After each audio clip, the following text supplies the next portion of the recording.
La mayoría de las personas, al escuchar el nombre Malaquías, piensa en una sola cosa: diezmos y ofrendas. Asociamos este libro con un sermón antiguo, una amonestación financiera para un pueblo que vivió hace milenios. Pero, ¿y si esa percepción fuera el mayor error que cometemos al leer las Escrituras? ¿Y si el verdadero propósito de Malaquías no tuviera casi nada que ver con dinero, sino con algo infinitamente más peligroso? Este libro no es un manual de contabilidad del templo, es un espejo sombrío. ¿Y si descubrimos que el profeta en realidad expone las 6 preguntas cínicas que un pueblo convencido de que servía a Dios le hacía en su propia cara? Preguntas que revelaban un corazón frío, apático y cansado de la fe. Y aquí está el verdadero misterio que vamos a desvelar hoy. ¿Y si descubrimos que esas 6 preguntas cínicas, hechas hace más de 2400 años, son exactamente las mismas preguntas que definen el cinismo, la apatía y el colapso moral de nuestro mundo actual?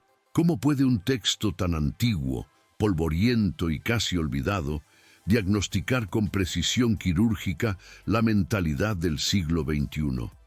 Esta es la desconcertante relevancia de Malaquías. No estamos hablando de historia antigua, estamos hablando de un patrón, un ciclo de apostasía fría que se repite ante nuestros ojos, y la mayoría de nosotros ni siquiera ha percibido que el mapa completo de ese colapso siempre estuvo aquí. Piensa en la paradoja que presenta Malaquías. El pueblo al que él hablaba no era ateo, no eran paganos adorando ídolos extranjeros. Al contrario, tenían el templo reconstruido, tenían a los sacerdotes, tenían los sacrificios y los rituales. Estaban, a sus propios ojos, cumpliendo sus obligaciones religiosas. Sin embargo, Dios abre el libro con una acusación devastadora: desprecio, traición y un cansancio profundo.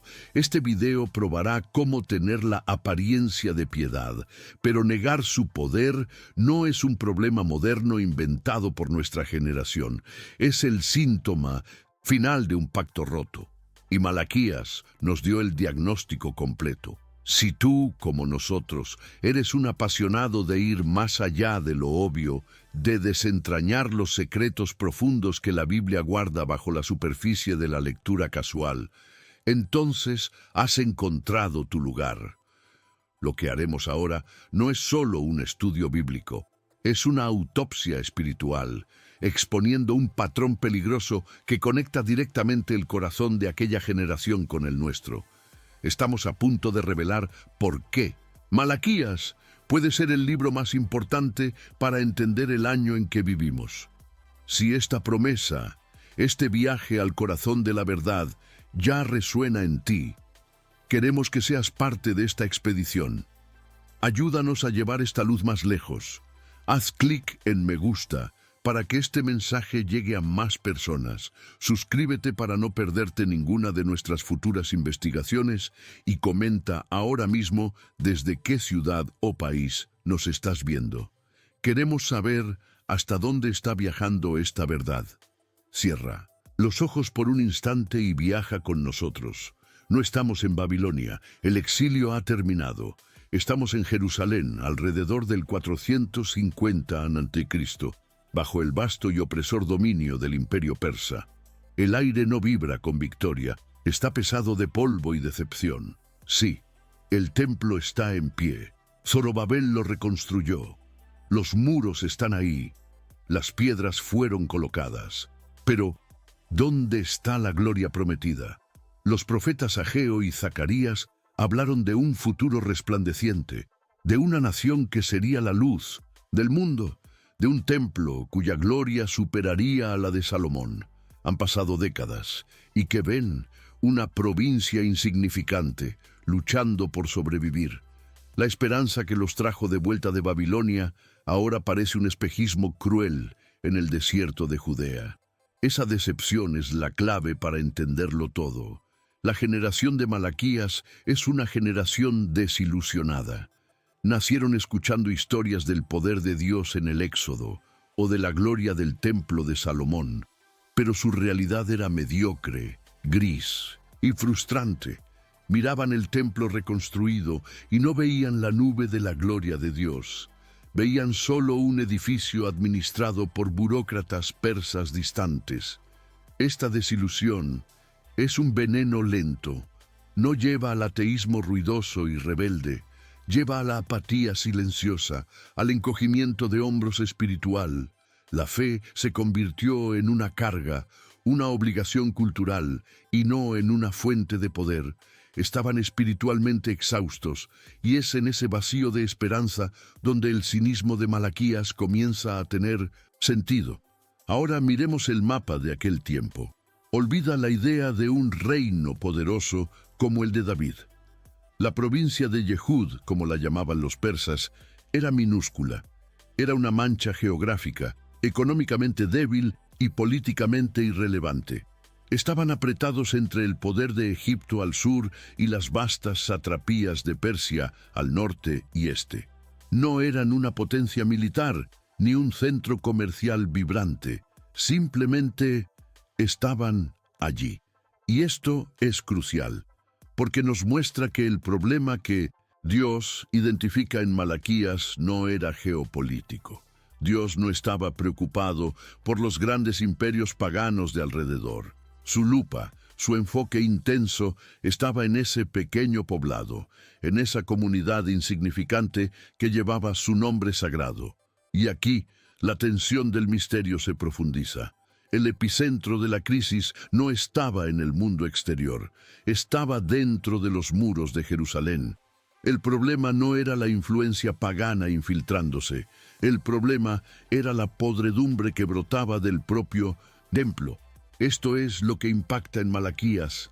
El profeta no está señalando con el dedo a Babilonia o a Grecia, está de pie en el atrio del templo, apuntando directamente a los sacerdotes, a los hombres que debían ser los guardianes del pacto y de la santidad.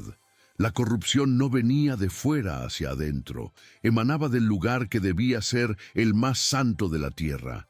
El desprecio a Dios no venía de sus enemigos, sino de aquellos que se llamaban sus hijos. Y es en este exacto punto donde el pasado colisiona violentamente con nuestro presente. Ese letargo espiritual, esa desilusión profunda con las promesas que parecen no cumplirse, ese cinismo que se disfraza de realismo o de sabiduría, esa sensación de estar solo cumpliendo el expediente con Dios, trayendo lo que sobra, viviendo una fe tibia. ¿Suena familiar? La sociedad de Malaquías estaba saturada de religión, pero hambrienta de Dios. Tenían la forma, la estructura, la institución, pero el fuego se había apagado hacía mucho tiempo. Estaban atrapados en el ciclo de la apostasía fría, y antes de que podamos juzgar en lo que se convirtieron, la pregunta que este guión nos obliga a hacer es: ¿estamos mirando un retrato antiguo o un espejo de nuestro propio corazón? Entonces, ¿cuál es el gran secreto de Malaquías? ¿Qué vio este profeta posicionado en el crepúsculo del Antiguo Testamento que nosotros, durante tanto tiempo, hemos ignorado? La respuesta no está escondida en un único pasaje oscuro, sino en la propia arquitectura divina de todo el libro. Malaquías es absolutamente único. No es una colección de sermones comunes, es una disputa legal, una confrontación directa en el tribunal celestial, estructurada en torno a 6 preguntas cínicas, 6 diálogos de la apostasía. 6 veces Dios presenta un hecho incontestable y 6 veces el pueblo responde con un ¿cómo? O ¿en qué? Yo os he amado, dice Dios. ¿En qué nos amaste? Replican ellos con hombros caídos. Despreciáis mi nombre. ¿En qué lo hemos despreciado? Esta estructura no es un artificio literario, esta es la gran revelación. Malaquías nos dio la plantilla divina de la apostasía fría. Diagnostica la enfermedad espiritual final de un pueblo, no la rebelión abierta del paganismo, sino el fatal cansancio de Dios. Es el espejo que prueba que nuestro colapso moral y apatía espiritual actual no son nuevos. Estamos simplemente repitiendo paso a paso la etapa final del ciclo que Malaquías expuso hace 2400 años. Vamos ahora a diseccionar las evidencias que prueban esta tesis, comenzando por las propias palabras que salieron de la boca de aquel pueblo. En Malaquías 1, verso 13, Dios expone su tedio, y ellos responden: ¡ah, qué fastidio! La palabra hebrea original aquí es matla'a, matla'a. Esto no significa solo difícil o trabajoso. Su significado primario es aburrimiento, cansancio existencial. Puedes visualizar la escena. No es un pueblo oprimido luchando por servir, es un pueblo aburrido. El sacerdote en el altar, no con temor y temblor, sino con un suspiro pesado, como quien cumple un deber monótono. La santidad se había vuelto rutina, y la rutina una carga. Esto se traduce perfectamente en nuestra búsqueda moderna. Cuando la reverencia se vuelve tediosa, ya no buscamos a Dios, buscamos experiencias y novedades para aliviar nuestro matla'a espiritual. Ese aburrimiento entonces evoluciona hacia el desprecio. En el verso 6 del capítulo 1, Dios hace la pregunta devastadora: si yo soy Señor, ¿dónde está mi temor? Él los acusa de despreciar su nombre. La palabra hebrea para despreciar es basaj, basaj. Esta es una palabra con un peso histórico inmenso. Es la misma palabra exacta usada en Génesis para describir cómo Esaú despreció su primogenitura, cambiándola por un plato de lentejas. ¿Qué estaban haciendo los sacerdotes? Exactamente lo mismo, cambiando lo sagrado por lo conveniente. Ofrecían animales ciegos, cojos, enfermos. No estaban dando lo mejor, estaban, literalmente, limpiando sus rebaños de los restos en el altar de Dios. Es el retrato perfecto de una fe de sobras, de un Dios que solo recibe aquello que no nos cuesta absolutamente nada. Inevitablemente, el tedio y el desprecio culminan en la traición. El capítulo 2 de Malaquías es quizás uno de los más trágicos de la Biblia. Dios declara que ya no acepta sus ofrendas, pues el altar está cubierto de lágrimas. ¿Lágrimas de quién? De las esposas de su juventud, que estaban siendo abandonadas en masa. El profeta usa la palabra clave bagad, bagad, que significa actuar traicioneramente. Había una epidemia de divorcios, una traición al pacto matrimonial. Pero Malaquías, genialmente, conecta los puntos. Usa la misma palabra, bagad, para describir cómo estaban traicionando el pacto con Dios. El colapso de la familia no era una crisis social separada, era el síntoma visible, la manifestación externa de un corazón que ya había traicionado a Dios. La forma en que trataban al prójimo, más cercano, revelaba lo que realmente sentían por lo divino. Y si piensas que Malaquías solo estaba siendo un profeta exagerado, tenemos la prueba histórica irrefutable. En Nehemías capítulo 13 encontramos el informe histórico que refleja perfectamente el sermón profético. Nehemías, el gobernador, regresa a Jerusalén después de un período en la corte persa y encuentra un escenario de caos espiritual. ¿Y cuáles son los pecados que encuentra? Exactamente los mismos que Malaquías denuncia. Encuentra sacerdotes corruptos que dieron aposentos del templo a enemigos de Israel. Neje 13, 4, 9. Encuentra los diezmos siendo descuidados, forzando a los levitas a abandonar sus puestos para cultivar. Neje 13, 10. Encuentra el sábado siendo abiertamente profanado por el comercio. Neje 13, 15. Y encuentra la epidemia de matrimonios mixtos, la traición del pacto. Neje 13, 23. Malaquías diagnosticó la enfermedad. Nehemías registró los síntomas con detalles desgarradores. La validación va más allá de Los muros de Jerusalén. Durante ese mismo período, en el siglo V a.C., una colonia de judíos vivía en Elefantina, una isla en el río Nilo, en Egipto. Los descubrimientos arqueológicos de sus documentos, conocidos como los papiros de Elefantina, son impactantes. Muestran una comunidad que construyó su propio templo, rivalizando con Jerusalén, y que adoraba no solo a YHWH, sino también a deidades paganas como la Reina del Cielo.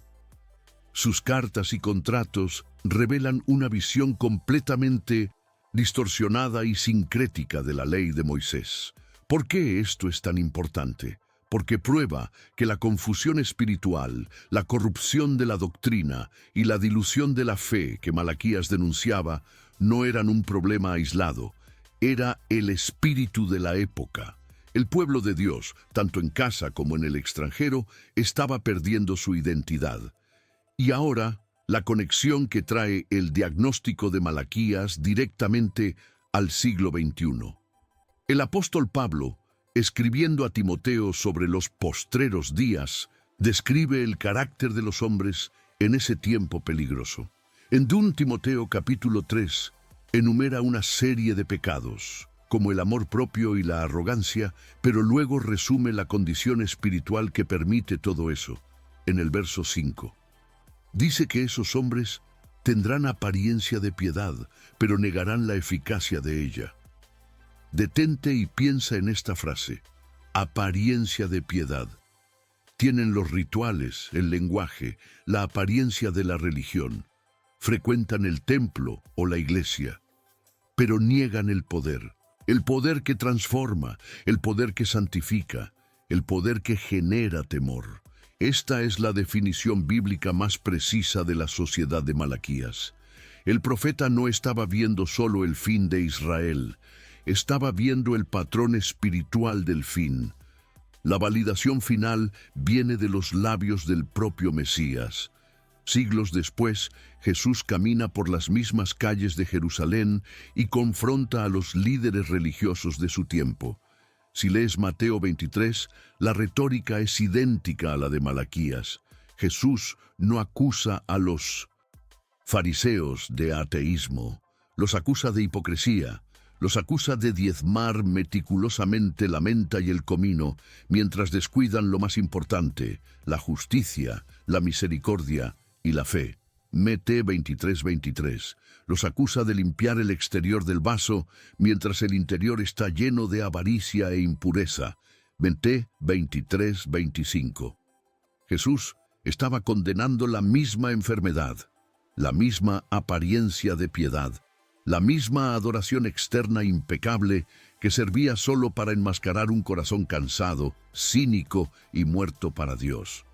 La tesis está probada. Después de ver las evidencias, de escuchar las excusas cínicas y de tocar la frialdad de aquel pueblo, llegamos al puente.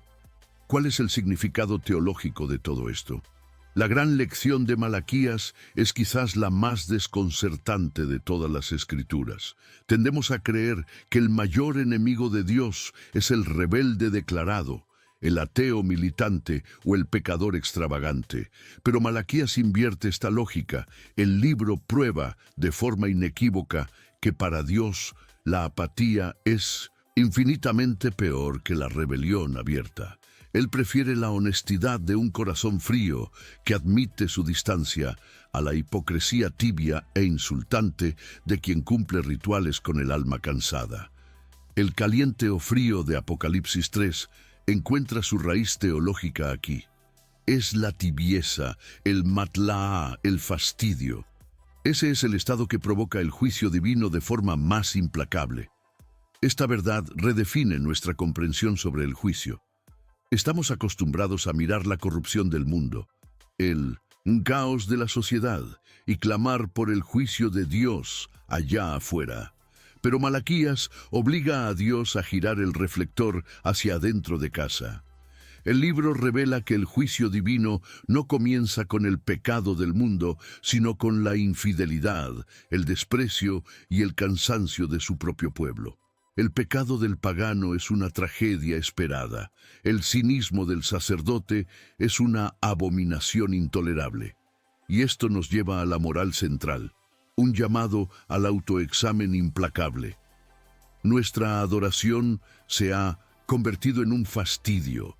Cuando evaluamos nuestras prioridades, nuestro tiempo, nuestros talentos, ¿estamos dando a Dios el cordero perfecto o solo el animal ciego y cojo? ¿Estamos dando lo mejor o solo los restos que sobraron después de satisfacernos a nosotros mismos? Vivimos en una cultura obsesionada con las métricas, con los números, con la cantidad. Medimos el éxito espiritual por el tamaño de los templos, por el número de seguidores en las redes sociales, por la cantidad de eventos y programas. Malaquías aniquila esta ilusión. Dios no estaba en lo más mínimo impresionado con el hecho de que el templo estuviera abierto y funcionando. Al contrario, estaba asqueado. En el capítulo 1, verso 10, Él hace una de las declaraciones más impactantes de la Biblia.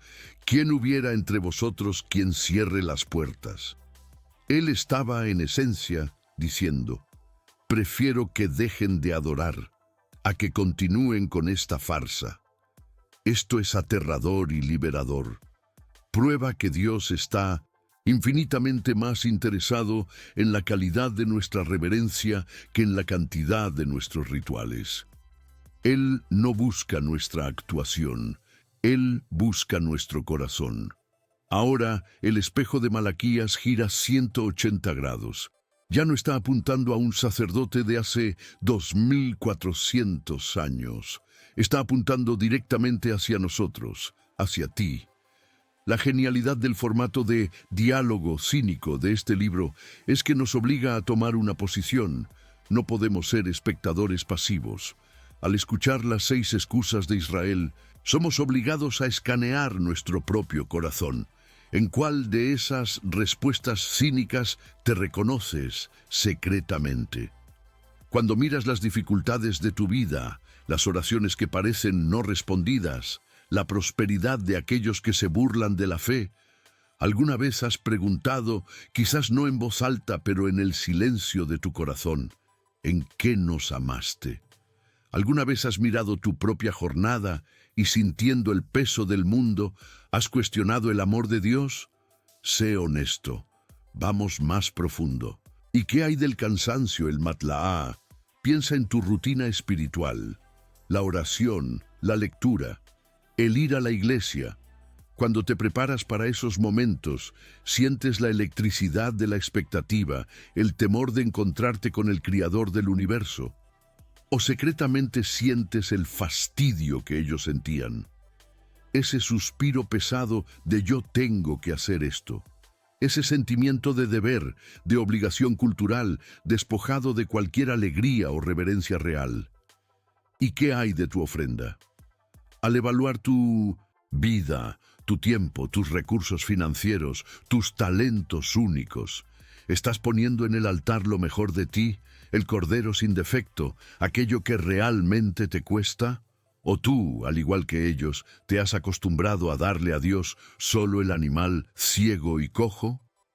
El tiempo que sobra, el dinero que no te hará falta, el talento usado solo cuando es conveniente. Esta es la pregunta del $1.000.000 que Malaquías deja resonando en el corredor del tiempo, llegando hasta tu habitación hoy. Si Dios juzgó tan severamente a un pueblo que tenía la forma de la piedad, ¿qué piensa Él de la nuestra? Ellos al menos tenían la excusa de la desilusión post-exilio. ¿Cuál es la nuestra? Nosotros, que tenemos la revelación completa de Cristo, el sacrificio perfecto, la presencia del Espíritu Santo. Nosotros, que tenemos acceso a la palabra de una forma que ellos jamás soñaron. Si nuestro cristianismo se ha convertido solo en una identidad cultural, una reunión social de domingo, un conjunto de éticas, morales sin poder. ¿Acaso no hemos caído exactamente en la misma trampa? Malaquías nos obliga a confrontar la aterradora posibilidad de que nuestra adoración moderna pueda ser, a los ojos de Dios, tan despreciable como aquel sacrificio enfermo ofrecido en el altar en el 450 a.C. Hoy rasgamos el velo del tiempo y descubrimos que el secreto de Malaquías no era un sermón sobre dinero, sino un diagnóstico letal del corazón humano.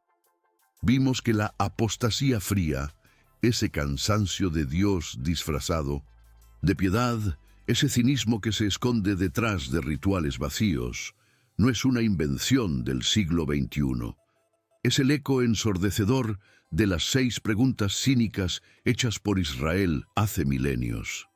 La gran lección que queda es esta: Dios no mide nuestra fe por nuestra apariencia religiosa, sino por la calidad de nuestra reverencia. Y para Él, la hipocresía tibia de un pueblo que lo desprecia en secreto, mientras lo alaba en público, es el mayor de todos los insultos. El mundo de Malaquías es, aterradoramente, nuestro mundo. Malaquías expuso 6 preguntas que revelan un corazón frío, comenzando por dudar del amor de Dios, pasando por despreciar su nombre, profanar su pacto y finalmente cansarse de la propia adoración. Ahora, la pregunta se vuelve hacia ti. Mirando honestamente tu jornada y el mundo a tu alrededor, ¿cuál de esas 6 excusas es la más peligrosa o la más común en nuestros días? ¿Es el cansancio? ¿Es el desprecio por lo sagrado? Comenta abajo cuál de ellas crees que define mejor el espíritu de nuestra época. Tu percepción es crucial para esta comunidad. Y si este análisis profundo te ha abierto los ojos a una verdad que necesitabas escuchar y aún no lo has hecho, suscríbete ahora, activa la campana y únete a nosotros en esta búsqueda de la verdad desnuda y cruda de las Escrituras. El libro de Malaquías termina con una promesa sombría y gloriosa: la venida del mensajero del pacto, que se sentará como un fuego refinador. Malme 3:1-2. Él vendrá para purificar. La pregunta final que el profeta deja suspendida en el aire y que yo dejo contigo hoy no es si Él vendrá, sino quién podrá soportar el día de su venida. Pues ese fuego no viene para consumir al mundo, sino para probar la fe de su pueblo, para quemar la paja de la apariencia de piedad y revelar el oro puro de la reverencia verdadera. La cuestión no es si estamos en la iglesia, la cuestión es si sobreviviremos a ese fuego.